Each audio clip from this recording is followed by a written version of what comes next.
maaga tayo nagising ngayon. Tulog pa yung mga bata. Actually, gising na ako ng 5. Kaso, si Emmy, hindi na naman ako pinakawalan. Hindi na naman niya ako pinakawalan. Kaya, hindi ako nakalabas agad ng kwarto. Ang dami akong gagawin ngayon. Bali yung exercise ko, gagawin kong paglilinis ng bahay.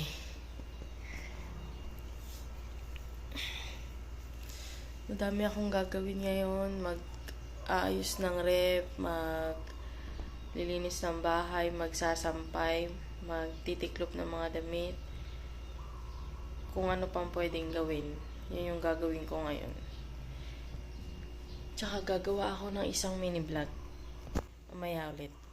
So, maaga nga tayo nagising ngayon kahit Sabado. Pagkagising ko nga, ito nga muna yung inuna ko. Niligpit ko muna yung lababo. At hugasan ko muna yung mga pinggan na mga napag-iwanan kahapon at yung mga pinagamitan na tumbler nila kagabi. This week lang, tuwing gigising na ako tuwing umaga, talagang mag-exercise na ako, maglalakad ako gamit yung treadmill. Pero dahil nga marami tayong gagawin ngayong araw, ayan na nga lang ginawa ko. Nagugas ako ng mga plato at yan na nga yung mga pinaka-exercise ko. So, ma-share ko lang. So, last week, nag-decide ako kung paano yung mga pwede kong gawin para maaga akong magising at para mas marami akong magawa. So bilang nanay, marami talaga tayong gawain sa bahay, hindi yan natatapos. Talagang mayat maya, lalo na kapag may kasama kang bata, naglilinis ka. Hindi maiiwasan yung mayat maya, may mga laruan kung saan saan, kahit sa lamesa, sa lababo, at sa kwarto. So sobrang busy talaga kapag isa kang nanay. Marami kang ginagawa, hindi mo maiiwasan, pati sarili mo, nakakalimutan mong alagaan. And ganyan yung nangyari sa akin. Talaga naman kapag tatlo na pala yung anak mo, hindi mo na kayang alagaan yung sarili mo. Minsan kulang pa yung oras para sa sarili mo. Hanggang sa punto na dumating ako sa anxiety na kung paano ko ba aalagaan yung sarili ko, bakit puro sakit yung meron ako, yun yung naiisip ko, bakit ganon. So napansin ko, hindi na talaga siya maganda para sa akin. So kailangan kong gumawa ng paraan para maging productive ako araw-araw at the same time maalagaan ko yung sarili ko at yung mga anak ko. So kapag nanay ka, hindi pwedeng pagod ka, hindi pwedeng lagi ka lang nakahilata, hindi pwedeng sa'yo lang yung oras mo, kailangan mong ibigay lahat sa pamilya mo, kailangan mong alagaan yung mga anak at asawa mo at yung bahay. So in short, bilang isang nanay, sobrang busy talaga. So kailangan nating gumawa ng paraan para maging maayos yung araw natin at magawa natin lahat ng gawain natin. So ganito nga yung ginawa ko. Maraming pagbabago ang nangyari. Inuna ko yung mga anak ko, nag-set ako ng schedule para sa kanila at ganun din nag-set ako para sa akin. So by the way guys, ayan, naglilinis nga ako dito ng bahay para yan na yung maging exercise ko at the same time malinis ang bahay namin. So ayun na nga, nag-set ako ng schedule. Syempre hindi siya ganun kadali. May mga adjustment na nangyari lalo na sa mga bata. So, ang nangyari, yung mga bata, nag-adjust sila ng pagtulog at pagising nila. Sa adjustment nila, sobrang daming pagbabago pero hindi ko na siya maisa-isa ngayon. So, yung sa akin naman, ganun din, nagbago din yung routine ko at yung pagising ko sa umaga. Kung dati, si Moronay alas 10 pumapasok sa eskwelahan, syempre ganun din yung gising ko, alas 9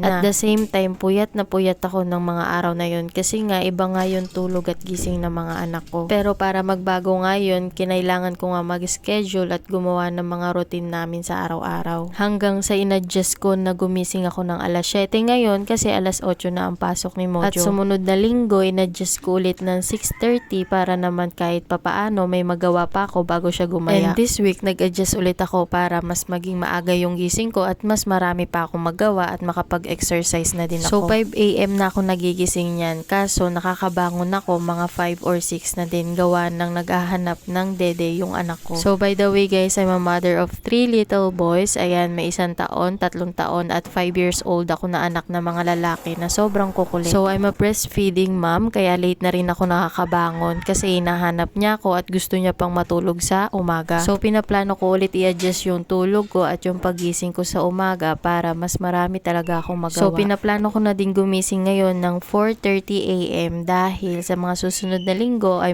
magkakaroon na ako ng pasok online. So, kailangan ko na rin gumising na maaga para makapag-aral at makagawa ng mga assignments na kailangan ko sa eskwelahan. By the way guys, kahit nanay na ako, hindi ako humihinto sa pag-aaral. Hindi ako humihinto ng matuto para mas marami akong maituro sa aking mga anak. By the way guys, kung nakikita nyo, naglilinis ako dyan. Nagbubuhos ako ng tubig kasi nagpoop yung dog dyan sa harap ng bahay namin. Iniiwasan ko na matapakan ng mga bata at pumasok dito sa aming bahay. And sobrang daming oras na naubos dyan sa paglilinis ko lang sa labas na yan. Lumabas talaga ako para linisin itong map doon, kaso nakita ko nga na merong poop sa labas namin kaya nililinis ko na rin dahil wala rin namang maglilinis kung hindi ako lang. Minsan medyo naiinis na rin ako kasi gawa nga nang dyan sila laging nagpo-poop. Yung mga may-ari dyan nila dinadala or hinahayaan lang nilang tumakbo dyan, tapos kapag tumae wala na, kami na naglilinis. Hindi naman ako against dyan sa mga aso, kaso nga lang kung ikaw ay isang owner, sana naman maging responsible ka at mahiya ka sa kapitbahay mo. So kung gusto mo maging organized o productive ang araw mo, gumawa ka ng schedule na makakatulong sa iyo at sa anak mo. Ayan, katatapos ko lang maglinis ng bahay. Oh. Mamaya na ako magtatapon ng basura. Papatuyuin ko lang itong sahig. Tapos ayan o, nagising na yung mga bata.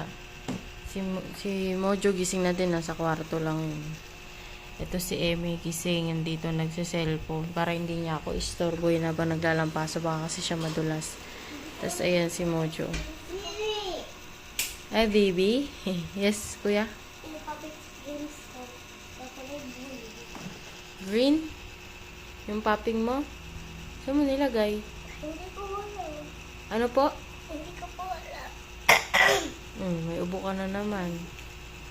Ayan si Emmy. May po. Oh. Hindi ko po alam yung green na puppets ko.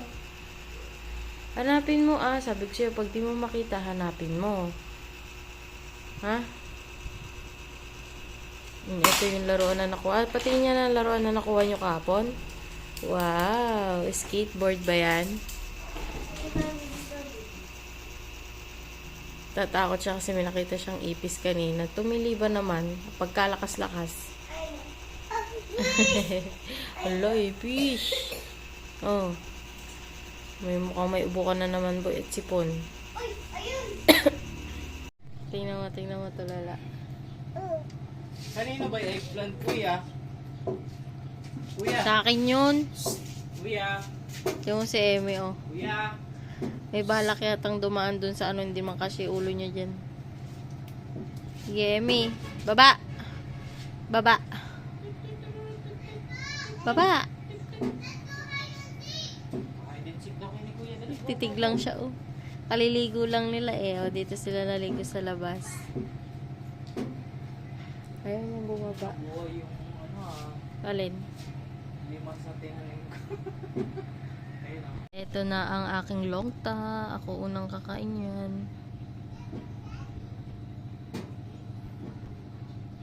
Tsaka yung sili.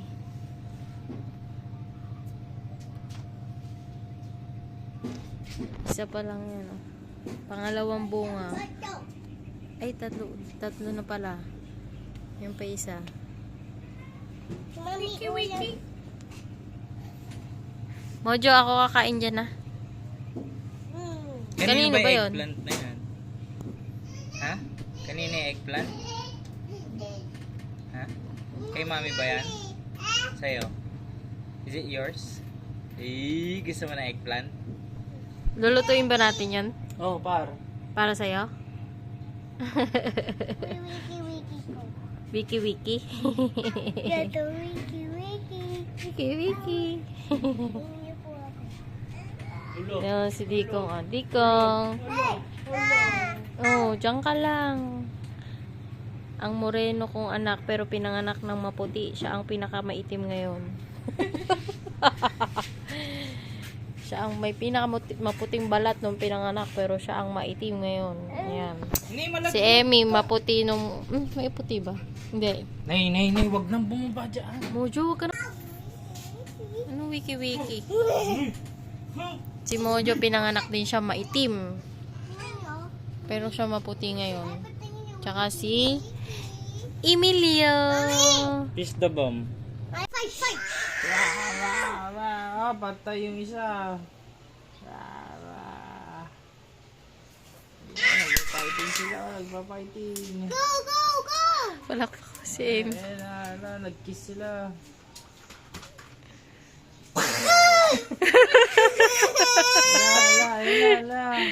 Ala. Look, Torin. Oh. Turin, look mo muna si daddy, oh. Fighting. Si Amy. Laban mo sila. Emmy. Oh. Hold it. Hold it mo. Bilis! Oh. Laban mo sila. Wala, nag-eat na. Mami! Laban mo sila, bilis! Mami! Po, wait lang. Mami! Mami! Nagkikita sila! Nagkikiss ba sila? Ayun na, nag-eat na sila. Aling! Dragonfly!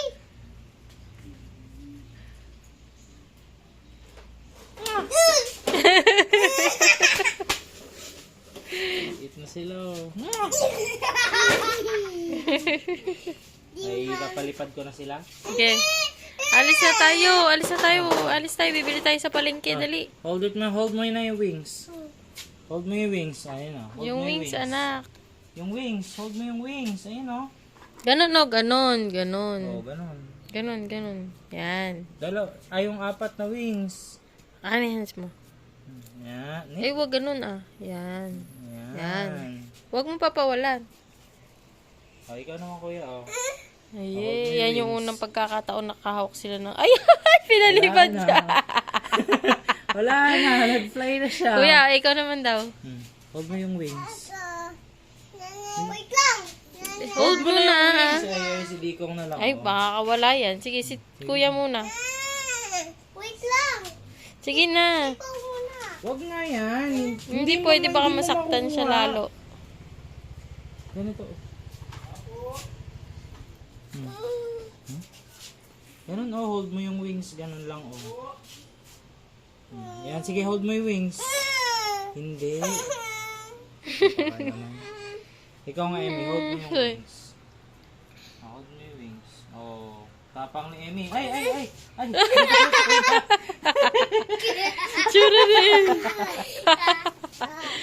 Hold mo yung wings. Ikaw nga, Dikong, hold mo yung wings. Ayaw mo naman, nagagalit ka. O ikaw. Ikaw na, Dikong, ikaw na lang. Wag! Mawala yun! Wala na, pinakawalan na. Tara na, taalis na tayo, uulan. Dali. Ngayon yung pagkakataon na nakahawak. Pagkakataon? Unang beses na nakahawak sila. Ng tubi-tubi. Ha? Tubi-tubi? Sarap kain, kuya. Yan pa'y tinira mo. Nag-iisa. Titikman sana ng dati mo yan eh. Sarap? Masarap ba? O nga, ngayon alam mo natin masarap daw. Galing kami palengke, bumili ako ng mga gagamitin ko sa lulutuin ko. Magluluto ako ng butchi. Ay po! Yes. Luto ni daddy ng gato. May gusto daw niya ng ganun. Sige, magluluto daw si daddy. Pang merienda. Mamaya? Hindi ah. Bukas. O bukas, magluluto daw si daddy niyan. Ito magluluto akong butchi ngayon kasi dadali namin sa simbahan.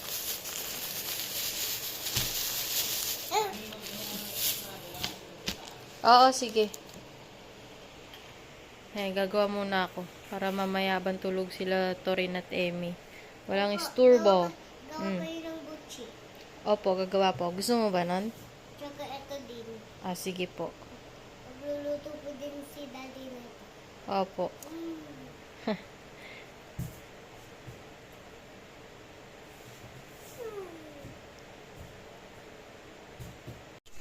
May umaabot ng butchi. Ah. May nangunguha ng butchi ah.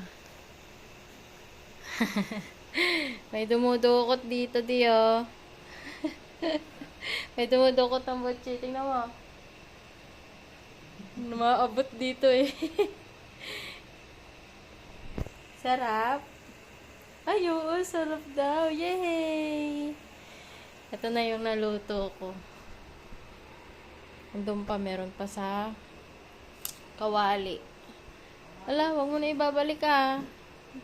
Gagayak muna kami at magre-ready para parehas lang naman yun ah. Magre-ready muna kami para mamaya. What do you want? Kunin mo yung pagkain mo ah. Ay, oh. Wow. Yum, yum. Paalis na ako. Oh, basa. Huwag ka magbabasa dun. Mami! Gising na din si Torin. Mami, pagising na ako. Opo. Tapos, muna ako nakikita. Hi, Towino.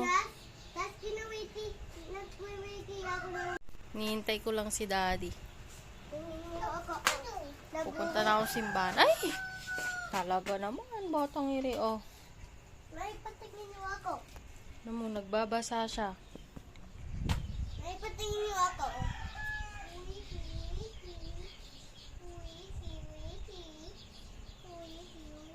Nagbabasa. Tada! Halika dito, halika dito. Ano dyan, mabuhangin. Mami po. Tada! Hintay ko lang si Daddy. Tapos aalis ako, bauna ako sa kanila. Pupunta ako ng simbahan. Mag-i-insti ako ngayon. Pasaman mo ako. Pupunta nga kayo doon. Susunod kayo. May ward home evening tayo. Ibli po pa? Papa Pig. Papa Pig. Sarap. Papa. Tingnan mo nga. Oh no! Sarap. Shish daw siya. Wait lang, Emmy. Tamo to. Naghihintay din sila eh. Oh. Hintayin nyo pa si Daddy. Maliligo lang si Daddy at susunod kayo. Kuya, ibaba mo yan dito. Hindi pa kayo sasama. Hindi. Lalagay ko lang po dito. Uy, ikaw. Kinakalat mo yung mga sleeper. Ano ka, dumi-dumi yan.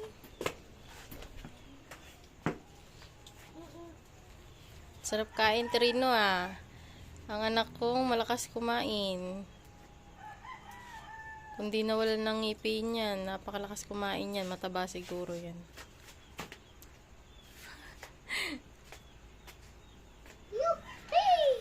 Kuya, anong ginagawa mo? I just iced the sleepers. Mm. Right there, look. Opo. Oo nga, ano? Para hindi kukunin ni Emmy. Mami! Ikaw anong ginagawa mo? Oh. Para hindi kukunin ni Emmy. Opo. Hindi pa siya nag-shirt. Oh. Mm-mm. You? Hintayin nyo pa si Daddy. Ay po, hintay ko lang dito kay Daddy na. In- Mag-bike. Kami ni Daddy tricycle, oo. Uy! Mimi! Mumi! Mimi! Mumi, mami, mini.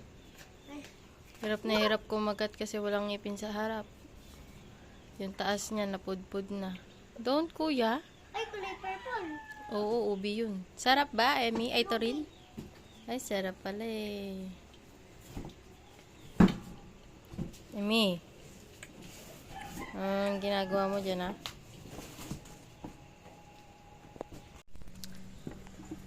Dito na ako sa simbahan. Tapos na pala yung insti. Nag-adjust pala ng 2:00. Di ko napansin. Ay, nakakalungkot.